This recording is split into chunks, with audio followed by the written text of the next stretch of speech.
வணக்கம் ஃப்ரெண்ட்ஸ், இது நம்ம சேனல் பிரணேஷ் மம்மி. இன்றைக்கி நம்ம வீடியோவில் நம்ம எதை பற்றி பார்க்க போகிறோம் அப்படின்னா 8 மந்த்ஸ்லேருந்து எல்லா வயசு குழந்தைங்களுக்குமான ரொம்ப ரொம்ப ஹெல்த்தியான ஒரு wait gaining baby food recipe. இது பார்த்திங்க அப்படின்னா குழந்தைங்க ஸ்டொமக் ஃபில்லிங்காக இருக்கும், குழந்தைங்க நல்லா விரும்பி சாப்பிடுவாங்க. அது மட்டும் இல்லாமல் குழந்தைங்க இயற்கையான முறையில் நல்லா எடை அதிகரிக்கிறதுக்கும் குழந்தைங்களுடைய ஹைட்டு வெயிட் இன்க்ரீஸ் ஆகிறதுக்குமான ஒரு சூப்பரான பேபி ஃபுட் ரெசிபி. ரொம்பவே குயிக் அண்ட் ஈஸியாக செஞ்சிடலாம். இந்த ரெசிபி எப்படி செய்கிறதுன்னு பார்க்குறதுக்கு முன்னாடி இந்த வீடியோக்கு ஒரு லைக் பண்ணிட்டீங்க அப்படின்னா உங்களை மாதிரி இன்னும் நிறைய மம்மிஸ்க்கு இந்த வீடியோ யூஸ்ஃபுல்லாக இருக்கும். அது மட்டும் இல்லாமல் இப்போ தான் நீங்கள் ஃபஸ்ட் டைம் நம்ம சேனல் பார்க்குறீங்க அப்படின்னா மறக்காமல் நம்ம சேனலை சப்ஸ்கிரைப் பண்ணிக்கோங்க. ஓகே ஃப்ரெண்ட்ஸ், இந்த ரொம்பவே சூப்பரான natural weight gain baby food செய்கிறதுக்கு ஸ்டவ்வில் ஒரு குக்கர் வச்சுக்கலாம். குக்கர் நல்லா ஹீட் ஆன உடனே இதில் கொஞ்சமாக நெய் சேர்த்து நெய் நல்லா உருக விட்டுக்கோங்க.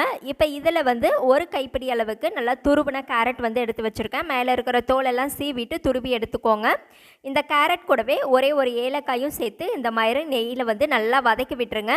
இந்த கேரட் நெய்யில் ஓரளவுக்கு நல்லா வதங்கின உடனே இன்றைக்கி பார்த்திங்க அப்படின்னா ஒரு 3 ஸ்பூன் அளவுக்கு சாதத்துக்கு யூஸ் பண்ணுற அரிசி இதை நல்லா கழுவிட்டு எடுத்து வச்சுருக்கேன். அதையும் இந்த கேரட் கூடவே சேர்த்துட்டு இந்த நெய்லியே நல்லா வதக்கி விட்டுட்டு இப்போ இந்த அரிசி கேரட் ரெண்டுமே வேகிற அளவுக்கு நம்ம கொஞ்சமாக தண்ணி சேர்த்து அதையும் கலந்து விட்டுட்டு ஒரு மூடியை போட்டு 5 விசில் வச்சு எடுத்துக்கலாம். 5லிருந்து 6 விசில் வச்சு எடுத்தீங்க அப்படின்னா தான் இந்த கேரட்டும் ரைஸும் நல்லா குலைவாக வரும். இப்போது 6 விசிலுக்கு பின்னாடி இந்த கேரட்டு ரைஸ் ரெண்டுமே நல்லா குலைவாக வந்துட்டுருக்கு. அந்த ஏலக்காயை மட்டும் தூக்கி தனியாக போட்டுருங்க. இப்போது அந்த ஃப்ளேவர் அந்த ஃபுட்டில் நல்லாவே இறங்கிட்டுருக்கும். இப்போது ஒரு மேஷர் வச்சு இதை நல்லா மசிச்சுக்கலாம். உங்கள் குழந்தை எந்த கன்சிஸ்டன்சியில் சாப்பிடுவாங்களோ அந்தளவுக்கு ஃபைனாக மசிச்சுக்கோங்க. இப்போ பார்த்தீங்கன்னா இந்த அளவுக்கு நான் நல்லா மசிச்சு எடுத்து வச்சுருக்கேன். நல்லா சாஃப்டாக மசிச்சு எடுத்துட்டேன். இப்போ இது கூட ஒரு அரை டம்ளர் அளவுக்கு நான் காய்ச்சினா பசும்பால் சேர்த்துக்கிறேன். உங்கள் குழந்தை பசும்பால் குடிக்கிற குழந்தையாக இருந்தால் சேர்த்துக்கோங்க. இல்லைனா ஃபார்முலா மில்க் இல்லைனா பிரஸ்ட் மில்க் எது வேணாலும் சேர்த்துக்கலாம். இது கூட 1 ஸ்பூன் அளவுக்கு நட்ஸ் பவுடர், 1 ஸ்பூன் அளவுக்கு நாட்டு சக்கரை சேர்த்துட்டு இது எல்லாத்தையும் நல்லா கலந்து விட்டுறலாம். இப்போ நம்மளுடைய கேரட் ரைஸ் கீர் சூப்பராகவே ரெடி ஆயிடுச்சு.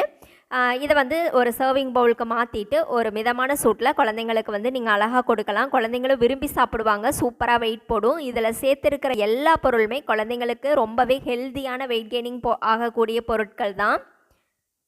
இந்த ரெசிபி உங்களுக்கு பிடிச்சிருந்தது அப்படின்னா மறக்காமல் நம்ம சேனலை சப்ஸ்கிரைப் பண்ணுங்கள், லைக் பண்ணுங்கள். அதே மாதிரி உங்களுடைய கருத்துக்களையும் கமெண்ட்டில் சொல்லுங்கள். Thank you friends.